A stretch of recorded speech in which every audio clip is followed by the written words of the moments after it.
Let's shift into EEAT for the uninitiated. Can you just explain sort of the broad points of EEAT, and then we'll get into some details? Yeah. So experience, expertise, authoritativeness, trustworthiness is what we're talking about. Really, the central question is, should this website be in the index in the first place? I think is really what those things boil down to. Um, Google has a vested interest in making sure that there are reputable sites in its index.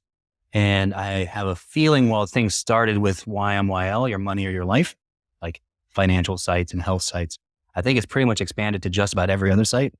And it's based on probably a traffic bar. Once your site is getting a certain amount of traffic, Google will probably check it to see if it's worthwhile. And this makes a lot of sense. Like if somebody buys something from you or they follow your advice and they're harmed, they need to be able to figure out who you are so they can get their money back. They can get a refund. They can get a new product, a replacement or something else. Or in very bad situations, they can figure out who they need to sue.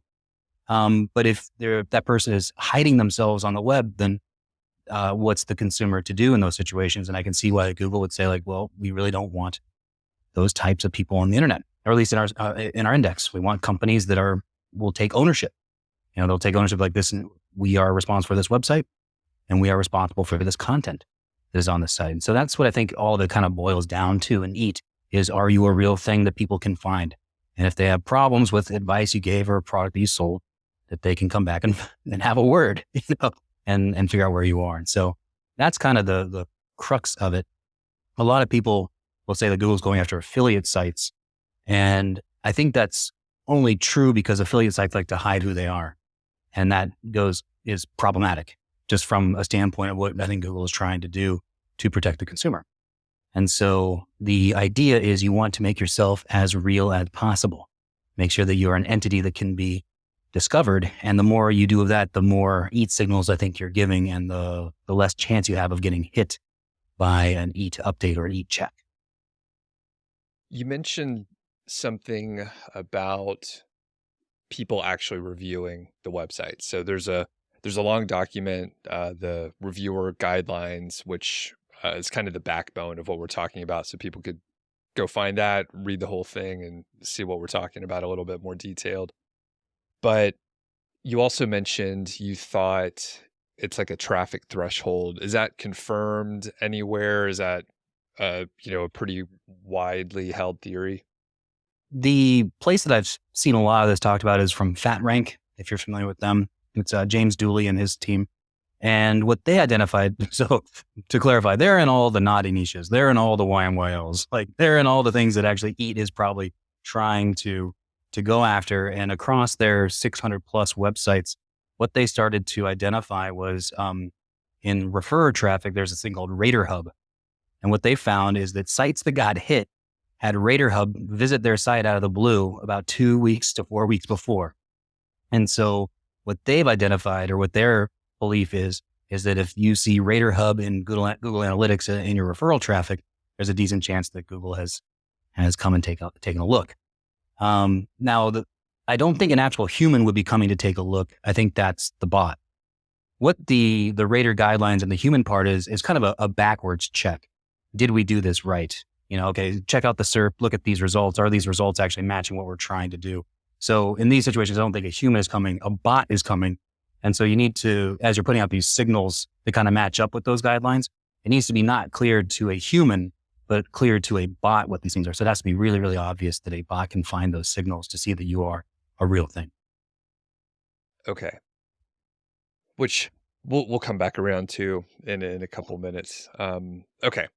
So how long has Google been doing EAT, sort of emphasizing EAT? When was the first Medic update? Was that like 2019, 2018? Has it been that long? Yeah, I was going to say it all blurs together.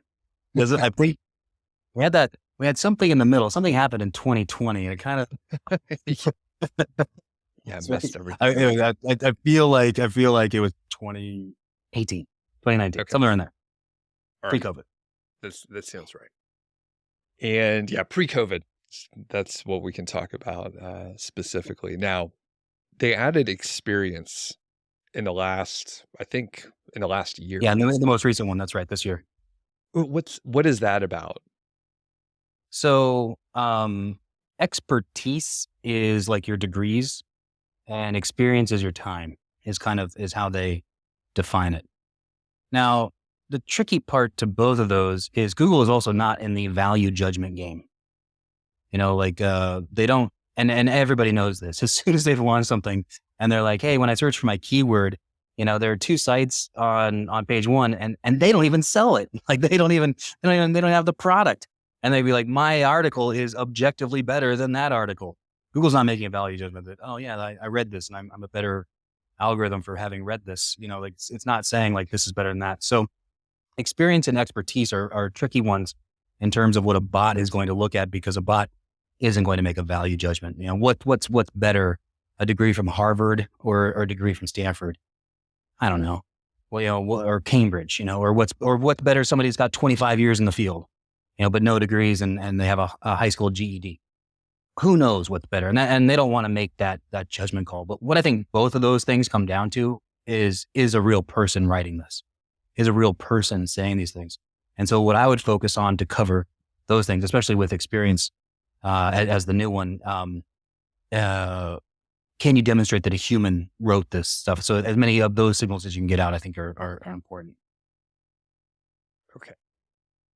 So is Google using EAT as a like direct ranking factor, or is it just kind of on the back end to verify? It's on the back end. I've had a few people say like, hey, I did all that EAT stuff you talked about, and my ranking didn't go up. It's not gonna. None of those are factors necessarily that are going to move your rank up. It's you're going to keep rank that you've established once Google does come and do that check. That's what is happening there.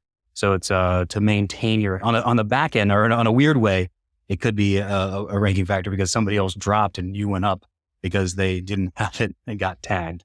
It's kind of you could look at it that way if you'd like, but it's not going to be a direct, I did this and my ranking went up sort of a situation. Got it. So it'll be potentially a secondary factor through hurting an opponent or something. Okay.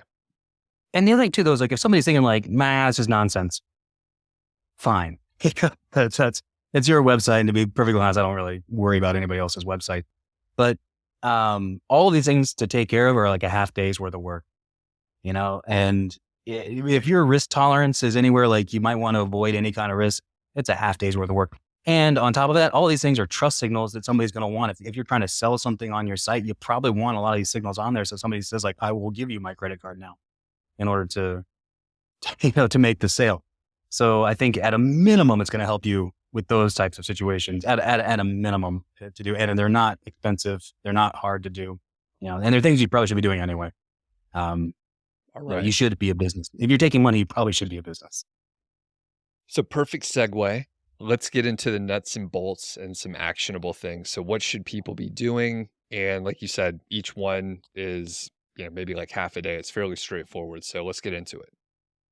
Yeah. So I think you could think about it like if you were an actual like brick and mortar business, what would you be able to do? And, the joke that I have with some of my friends is real companies don't have EAT issues, really. I mean, if they're a real company, they have no problem putting their address on the page. They have no problem with multiple emails going to different departments. They have no problem putting a local phone number on there. Those are kind of some signals. These are things that that you should have on your site. You should have, about the company page that talks about the history of the organization. You have a page with organization schema. You should have a page about the humans that work at this company, about the team. You should have author bio pages on the people that are writing this kind of stuff. Those are all really straightforward and simple. And I think if you hit all of those, I think you really take care of a lot of your EAT issues right there. On the website side of things, is this a real website? Do you have a privacy policy page? Do you have a refunds page? Do you have a complaints page? Do you have a contact us for this issue page? Do you have terms of service? Do you have a current copyright? And the other thing too, it's not just one thing like, hey, I had a current copyright and I got hit. It's not one thing. It's probably they're looking at 500 things and you need to tick a certain number of those boxes to get as many of those signals as you can out there for the bot to find is really the goal. If you enjoyed that, be sure to check out the full interview with Kyle Roof, and I'll link it below.